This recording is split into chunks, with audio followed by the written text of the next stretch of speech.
Hola, buenas tardes a todos. Vamos a resolver el examen Selectividad Física de Navarra del año 2018, examen de Juli o opción B. Primer ejercicio, un problema de carga. Dice, se sitúan dos cargas Q1 y Q2 iguales de 2 microculombios en los vértices B y C. Aquí y aquí. O aquí y aquí. De la base de un triángulo equilátero de 80 centímetros. Por lo tanto, 40, 80, 80 y 80. Como se indica en la figura, calcular A. El campo eléctrico en el vértice A. Fijaros que como aquí tenemos dos cargas positivas, en este punto, es como si hubiera otra carga positiva.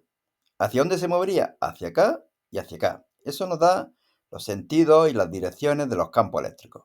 Pero fijaros que estas dos distancias son iguales y estas dos cargas iguales. Por lo tanto, los módulos de estos vectores también serán iguales. ¿Qué voy a hacer? Voy a calcular uno. Lo voy a descomponer horizontalmente y verticalmente. Las componentes horizontales se anulan. La componente vertical se suma, por lo tanto la voy a multiplicar por 2 y luego lo voy a expresar vectorialmente. Módulo del campo eléctrico creado por una de las cargas será igual a K por el valor absoluto de la carga dividido la distancia al cuadrado y por el coseno de 30. ¿Por qué el coseno de 30? Este es un triángulo equilátero, por lo tanto esto es 60 grados. Si esto es 60, esto es 30 y esto es 30. La componente vertical será multiplicando por el coseno de este ángulo, 30 grados. K, Q eran 2 microculombios y distancia 0,8 metros al cuadrado. Coseno de 30 me da un valor de 24.357 newton por culombio. Lo multiplico por 2, lo expreso vectorialmente y me da 48.714 J newton por culombio.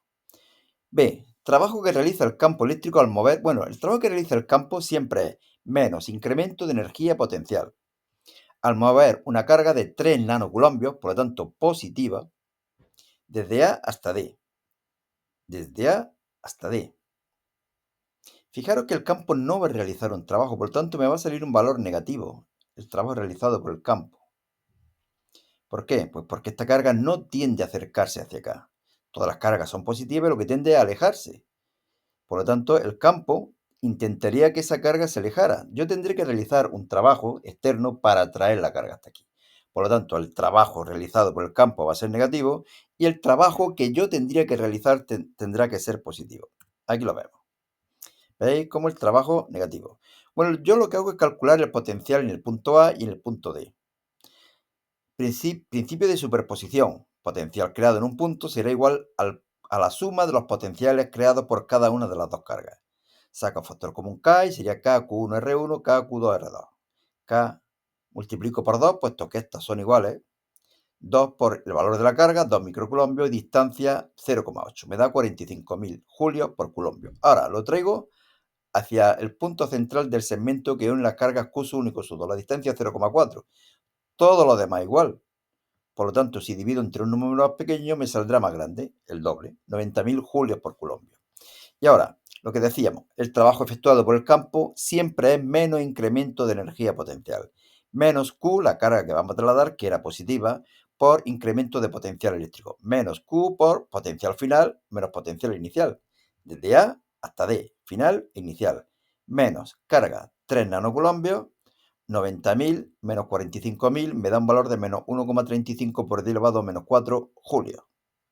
Como decíamos, el valor negativo indica que el campo no realiza el trabajo. El movimiento de la carga es en contra del campo. Hay un aumento de energía potencial, por lo tanto. Las cargas positivas Q1 y Q2 repelen a la carga Q.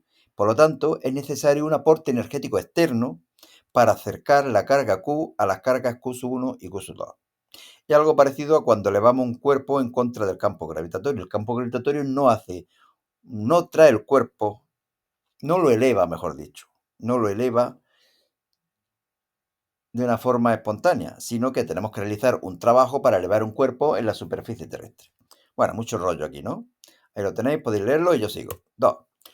Una de longitud de onda 546 nanómetros incide en una superficie metálica. Bueno, problema de efecto fotoeléctrico de los más fáciles, en la que el trabajo de extracción es 2 electronvoltios que habrá que pasar a julio para utilizar siempre la unidad del sistema internacional.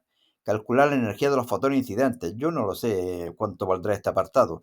Eso normalmente lo quito, porque aquí lo que nos interesa no es cuánto vale cada apartado, sino saber hacer todos los apartados. Pero esto es facilísimo. La energía es igual a H por F, o lo que es lo mismo, H por C partido lambda. HC lambda. Pasamos de nanómetro a metro multiplicando por 10 elevado menos 9. Y nos da esta energía en julios. 364 por 10 elevado menos 9 julios. B. Calcular la velocidad máxima de los electrones emitidos por el metal. Ecuación de Einstein del efecto fotoeléctrico. Recordar, esta de aquí. La energía de los fotones se invierte en dos cosas: en arrancar los electrones, por lo tanto trabajo de extracción, y en comunicar la energía cinética. Pero vamos a pasar primero el trabajo de extracción a julio. 2 electronvoltios por el valor absoluto de la carga del electrón. Me da un valor de 3,2 por 10 elevado menos 19 julio. Y de aquí despejamos la energía cinética. Energía de los fotones menos trabajo de extracción. Sacamos factor común de elevado menos 19 y me da un valor de 4,4 por 10 elevado menos 20 julios. Como lo que me piden es la velocidad, pues de la ecuación de la energía cinética despejamos la velocidad. Siempre tenemos el límite de 3 por 10 elevado a 8. Es decir, los cuerpos no se pueden mover a una velocidad superior a la velocidad de la luz en el vacío. Casi siempre en el efecto fotoeléctrico me suele dar de elevado a 5, de elevado a 6 como mucho, de elevado a 4, en fin, que salga de elevado a 5 parece razonable. C. ¿Qué ocurriría si iluminamos la superficie con una radiación de 700 nanómetros? Fijaros que la longitud de onda es mayor, por lo tanto la energía de los fotones es menor. Es posible que una de dos, o no se produzca efecto fotoeléctrico o que la velocidad máxima de los electrones emitidos sea menor que antes. ¿Qué es lo que hago? Calcular la energía de estos fotones. Fijaros que me da Hc partido lambda 284 por 10 elevado menos 19 julios, que es menor que el trabajo de extracción. Ahí lo tenemos. Por lo tanto, estos fotones no son capaces de arrancar electrones mediante el efecto fotoeléctrico.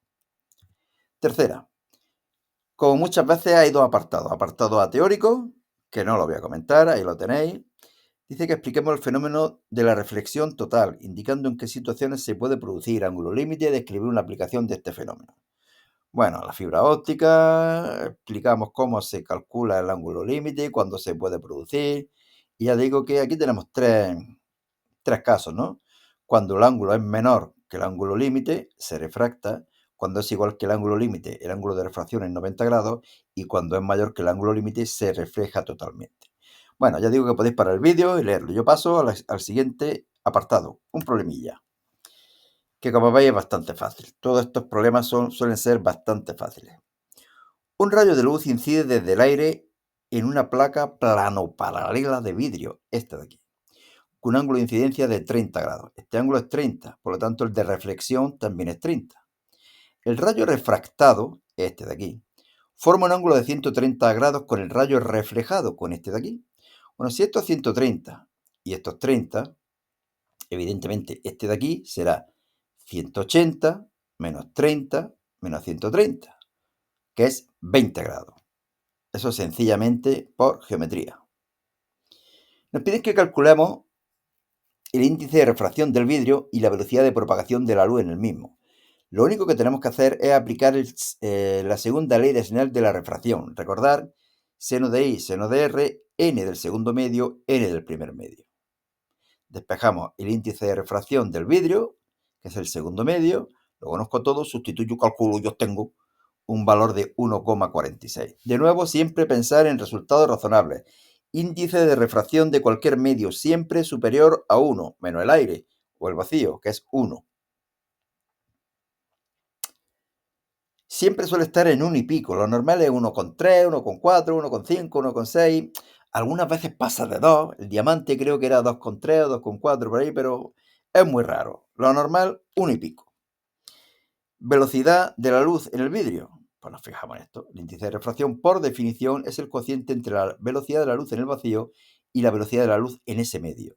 Despejamos la velocidad en el vidrio, sustituimos, calculamos y obtenemos un valor de 205 por 10 elevado a 8 metros por segundo. B2. Si el rayo incide desde el vidrio al aire, en este caso, ¿a partir de qué ángulo no veríamos luz en el exterior? Pues lo único que están preguntando es que calculemos el ángulo límite, para lo cual aplicamos de nuevo la segunda ley de Snell y el ángulo de refracción ahora sería 90 grados. Despejamos L, el ángulo límite, sustituimos, calculamos y obtenemos un valor de 43,23. Es decir, que para ángulos superiores a 43,23 se produce la reflexión total y por lo tanto la luz no sale al aire. 4. Teoría pura y dura, flujo magnético. No me gustan nada estas preguntas, porque se pueden resumir bastante y decirte el que corrige que has concretado demasiado, o enrollarte como una persiana y decirte que bueno, que hay que resumir un poco, que estamos divagando. Así que no me gustan este tipo de preguntas. No me gustan, nunca me han gustado. Yo no pregunto nunca esto. Bueno, la pregunta era flujo magnético, leyes de Faraday y Lenz, y viene subrayado, o sea que parece que tenemos que hablar de lo que viene a continuación. Definición de flujo, expresión matemática del mismo y hacer un dibujo del flujo. Bueno, pues te va bien. Enunciar las leyes de Faraday y Lenz. Y aquí tenemos la ecuación también de estas leyes. Bueno, pues nada más. Solamente recomendaros dos cosillas. En primer lugar, que entréis en este blog, selectividadjosecuenca.blogspot.com. En este blog podemos ver todos los archivos, o mejor dicho, en un solo archivo, todos los exámenes que estamos grabando en el canal. Siempre digo lo mismo. Fijaros, página 235. Es que este archivo tiene 235 páginas por lo menos.